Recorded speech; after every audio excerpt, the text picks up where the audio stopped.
All right, greetings, everyone. I'm Reverend Dr. John E. Jackson, Sr., and I'm the senior pastor of the Trinity United Church of Christ in the great city of Gary, Indiana. We are not just another church, but we are a culturally conscious, Christ-centered church committed to the community. And today I have the esteemed opportunity to interview one of the giants in music. Uh, I call him Dr. Bobby Wooten.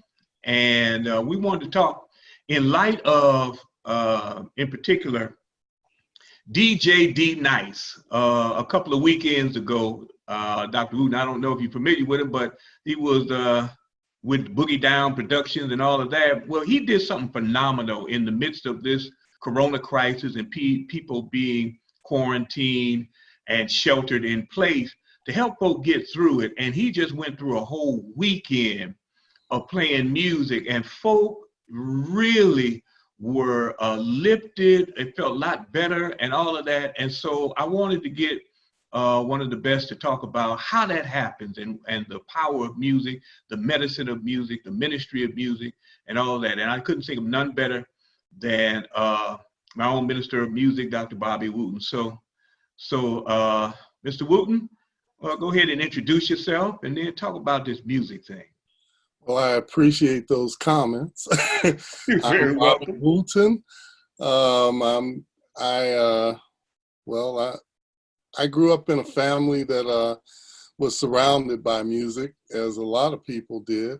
Mm-hmm. But my dad was a great musician, Yeah. and through watching him and through wanting to be more like him, I started to study at a very young age, and my love of music grew from there. So by studying, I was actually introduced to classical music, and then by listening to things that were popular on the radio, I began to enjoy a lot of secular music. So simultaneously, I was enjoying all of that. And of course, my dad was the founder of the Wooten Choral Ensemble. Right. I got my taste of gospel music and religious music through being in church and through listening to the choir all the way up until the age that I was able to participate with them. And so, you know, I think that fundamentally the phenomena that you spoke of last weekend with the internet house parties and all of that goes to the fact that music is such a part of our lives, our daily lives, that, you know, right now, I think more than anything, people are looking for some normalcy, something that's normal. And when you have somebody that's playing songs that just, you know, take you back to a better time, so to speak, or to another time when you were out enjoying yourself, that is something that people really have a need for. And you know, when you take and speak of medicine, you can use music as medicine. You can start looking back into the catalog of songs that you used to just sit and listen to over and over and over again. And it'll take you to a different place. It'll move you from where you are and allow you to be someplace else. And, you know, we think that meditation is good for the soul. So whatever it is that can take you to a point of introspection where you're actually trying to listen to yourself, you start to hear God. And I think that if you're listening to the right things, the connection to God is going to help you through the times that you're going through right now.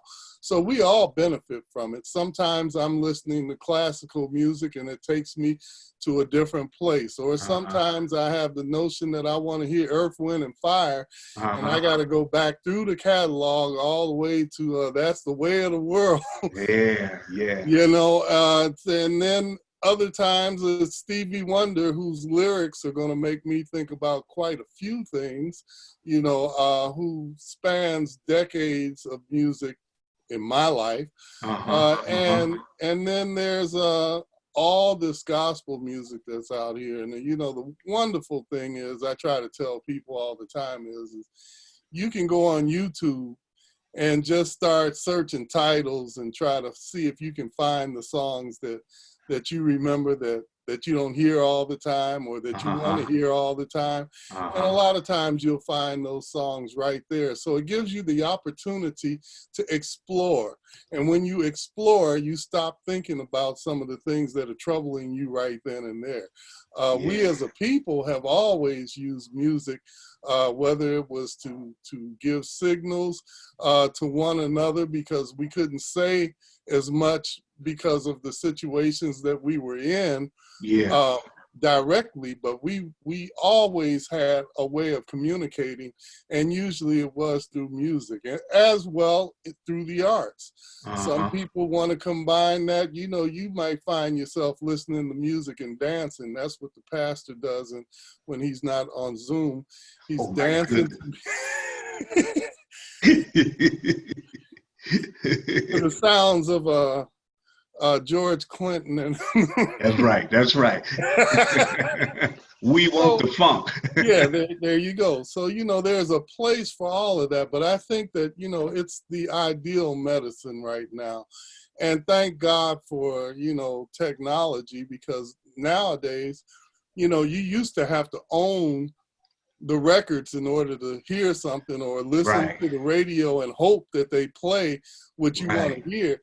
But nowadays, you can go on the internet. You can use Spotify or Apple Music, or you can use Amazon Music.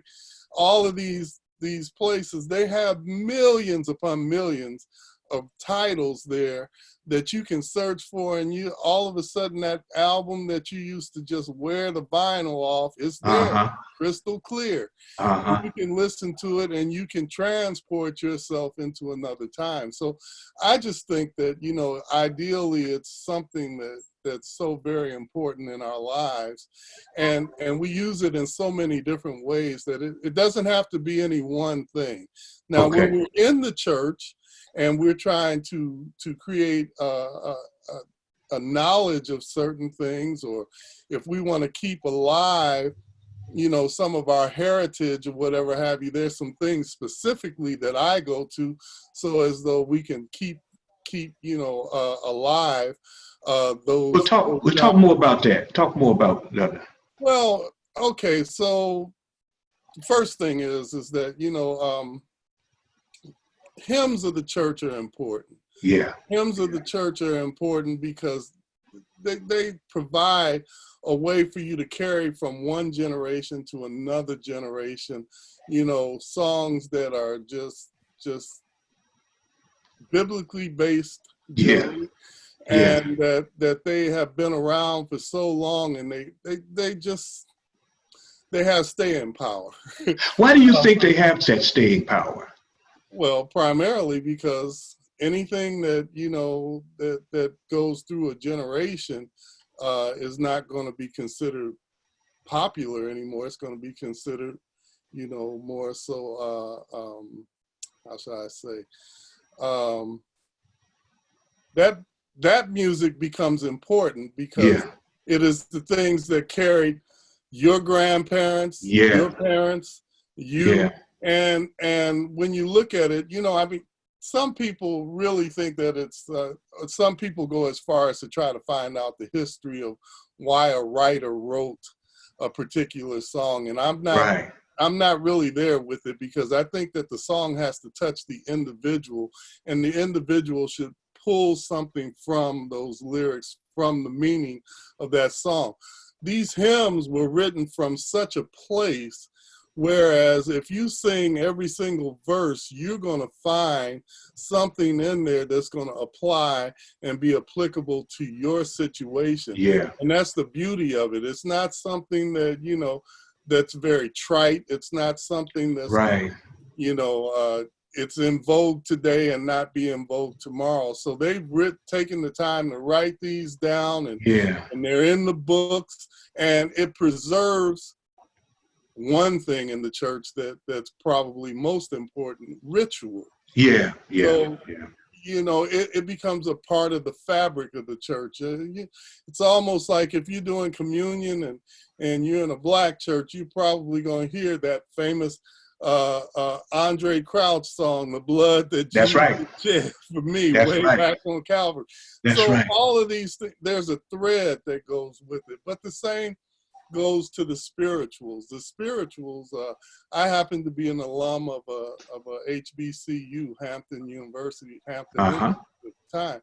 Uh-huh. But you know, we're kind of known at the time for the choral program that we had. But you know, when you start thinking back into the 1800s and the Fifth Jubilee singers, Uh-huh. the Hampton Institute singers, and Mm-hmm. TUCCG singers, these groups not only did they sing really well, but Uh-huh. they went around and they raised money that in effect helped these institutions to stay alive, Yeah. and they were Yeah. very important to our people as a Yes. result. But you know, these recordings, and you start listening to spirituals, you just know that back in the day when we didn't have rhythm sections behind our choirs, Right. Right. we had a cappella music.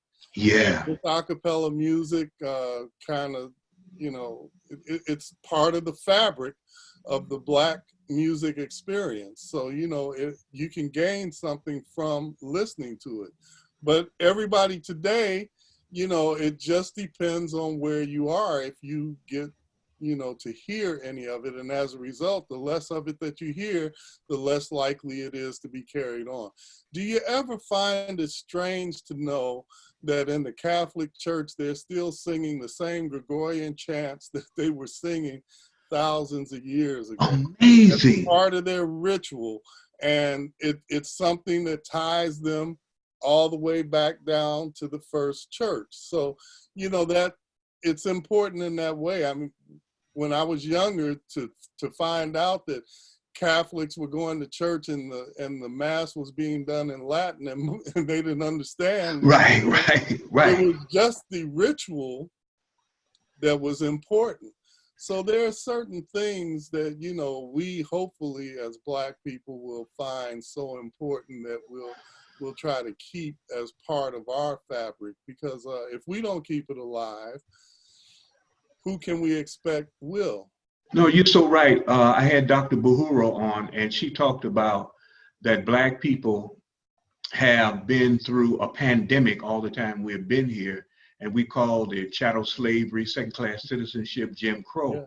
And in the midst of that pandemic, she talked about how we had to rely on our creativity, and that creativity came out in what we call the spirituals now, and that body of work that was so powerful.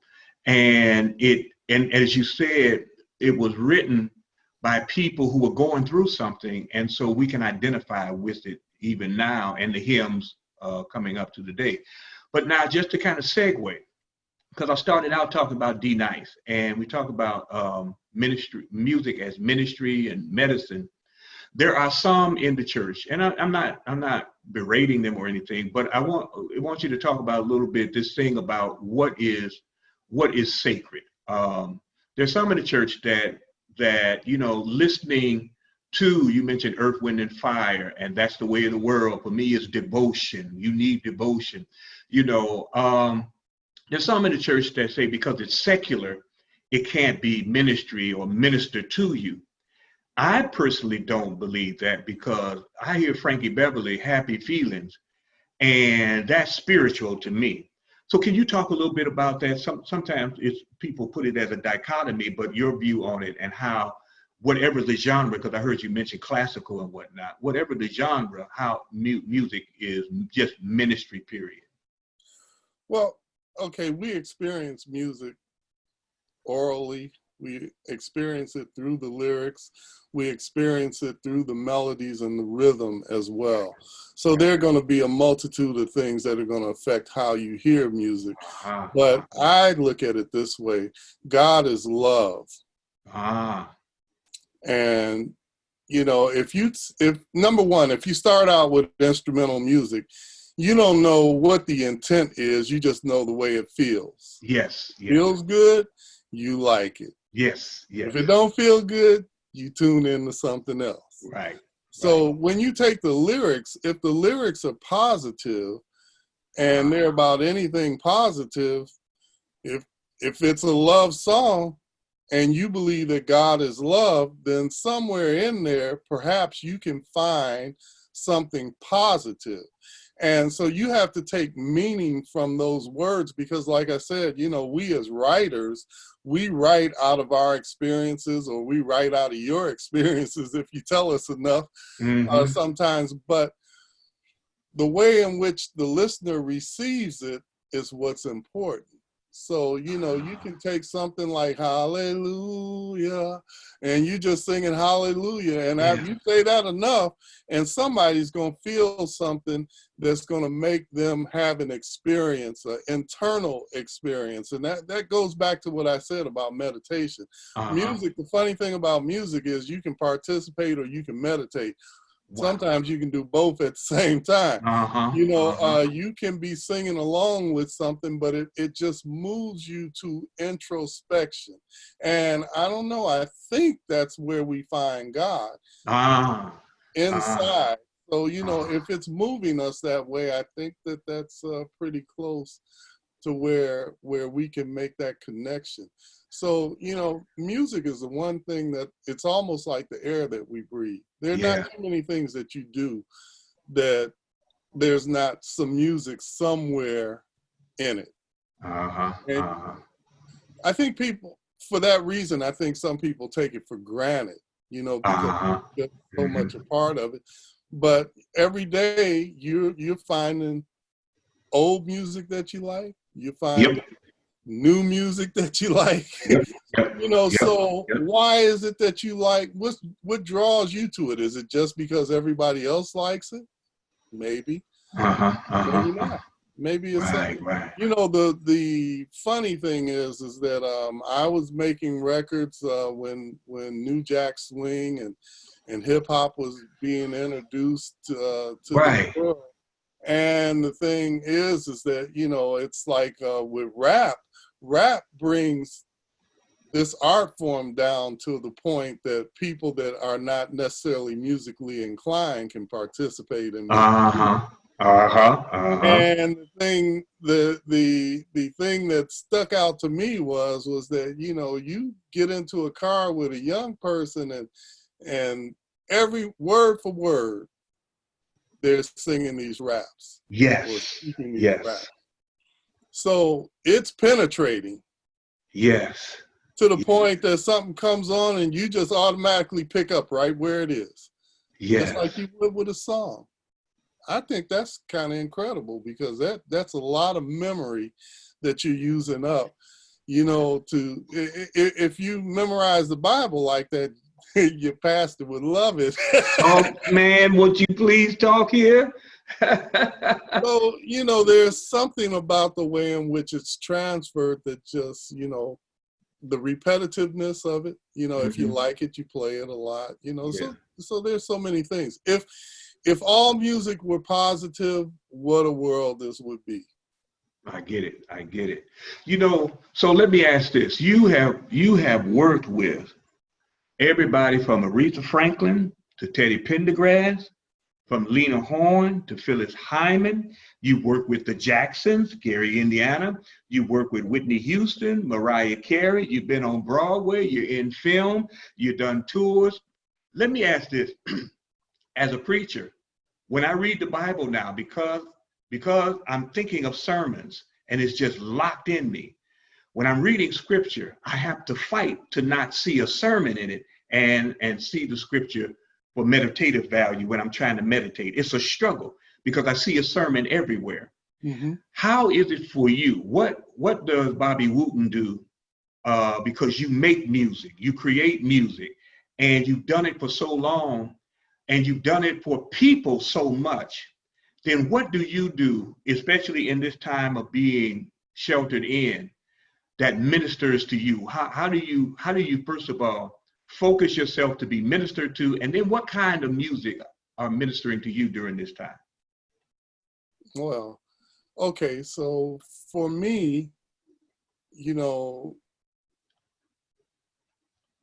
I think that, the blessing in having all those different great musicians, come across my path or I come across their path, and to be able to collaborate in some way or another to work with them.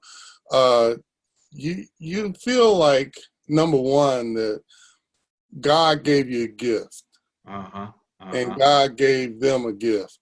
So when you put all of that together, there's some power in that, number one. There are very few musicians that I run into that I don't like as people, because we just want to make folks feel good generally.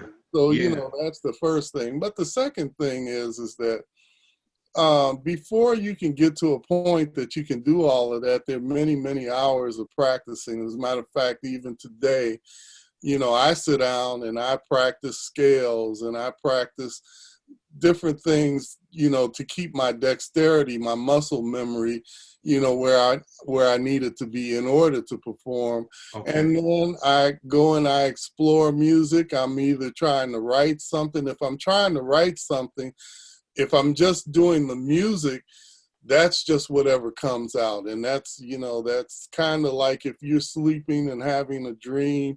If you wake up and you still got that dream in your head and you get it down quick enough, you might have something, whether you're a writer, whether you're a musician or an author or whatever have you.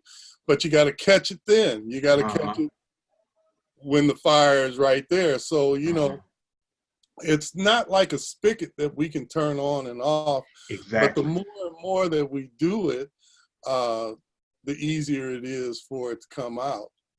And the second thing is that if you're around other musicians, you tend to feed off of what they're doing, what their gift is leading to your ears. So we do a lot of listening.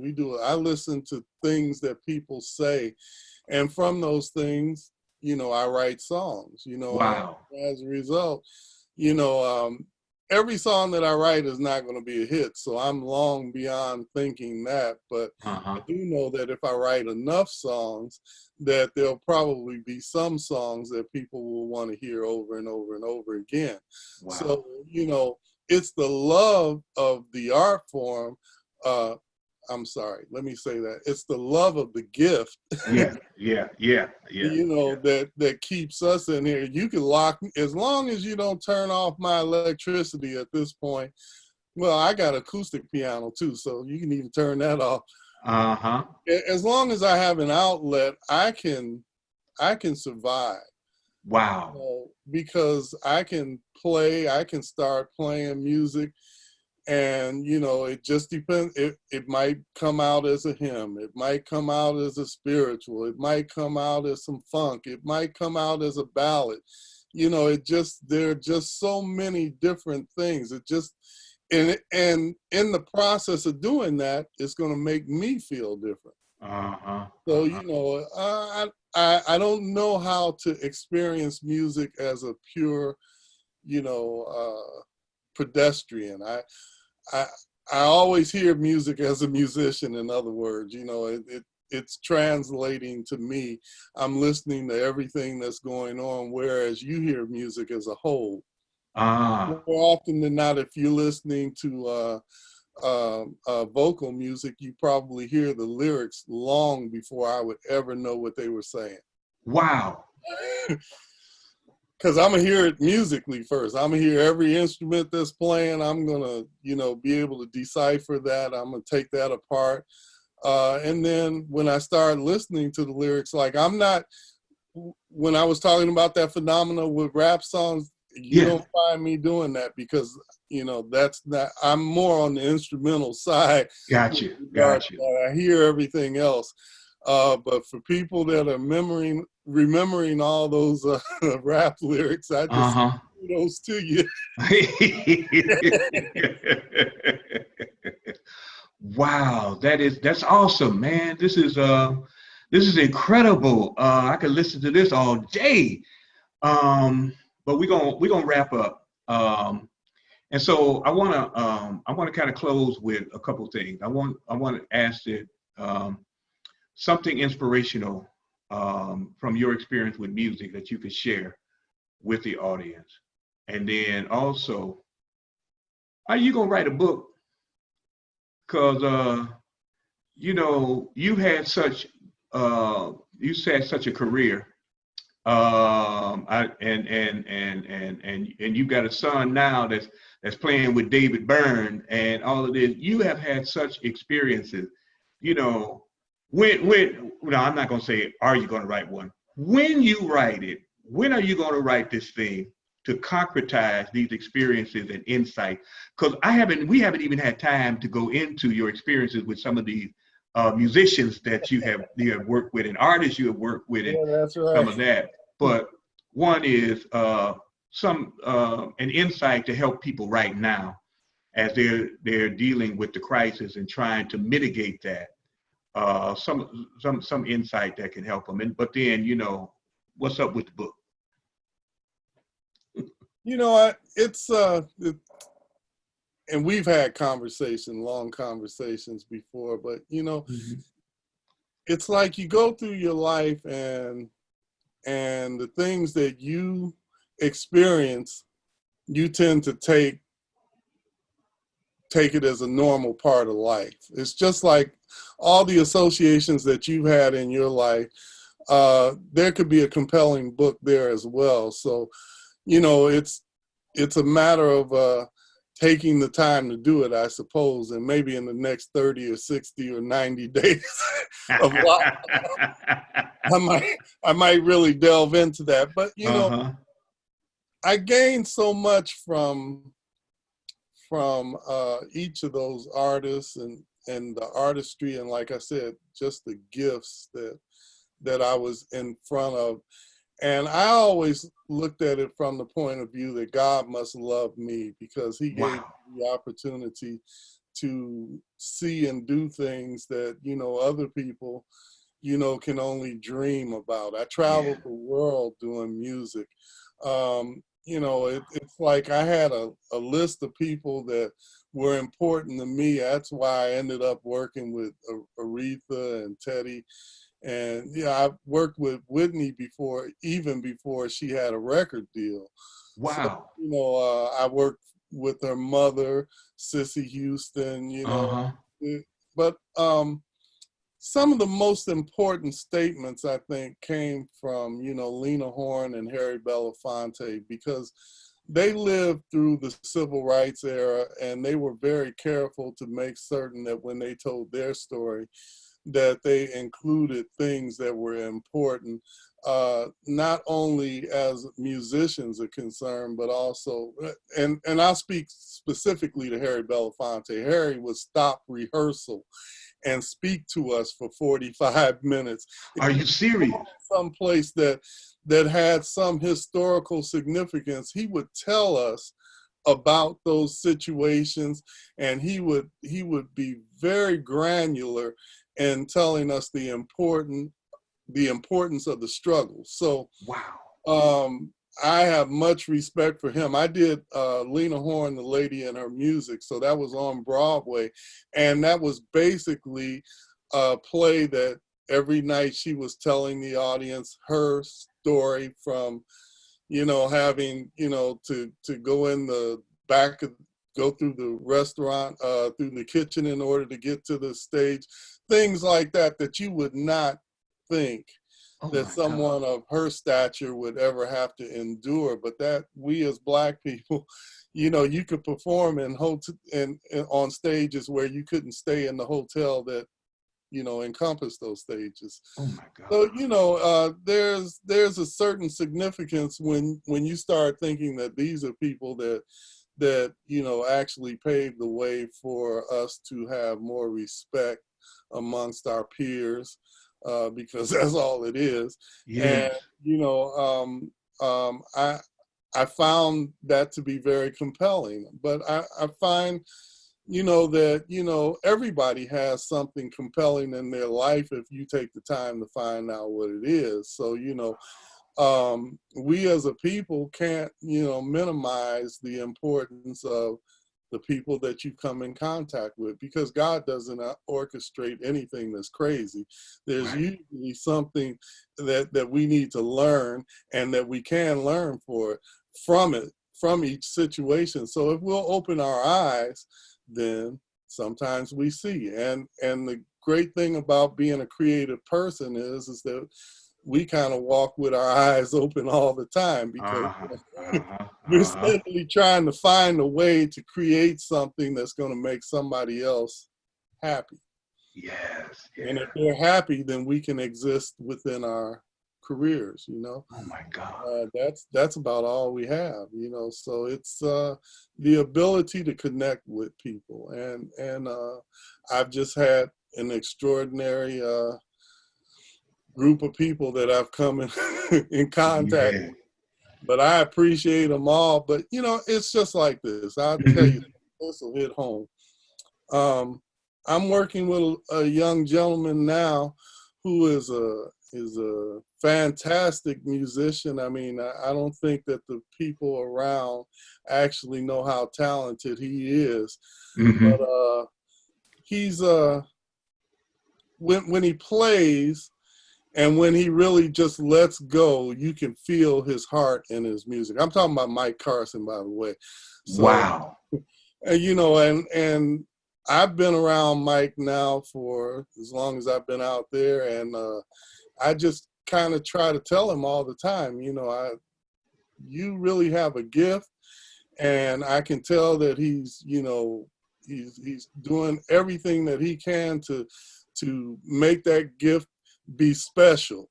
And just by the fact that he is so committed both to the church as well as to his gift, I know God is going to bless him with an audience. And so, you Wow. know, it's very important to me that you see what gifts God has put in front of you, because it's not just about me, it's about all of us as a community and how we relate to one another in a community. So I just wanted to add that, because I Well, think he's the talented one. he is extremely talented, and my God, thank you. Thank you for adding that. You know, again, as I said, we could do this all day long. So we got to break it up into segments. All But righty. I want to thank you so much for spending this time with us and sharing these insights with us. I mean, they are incredible, and I treasure them. I thank God for you, and I pray God continue to bless you and take you to deeper levels and higher heights.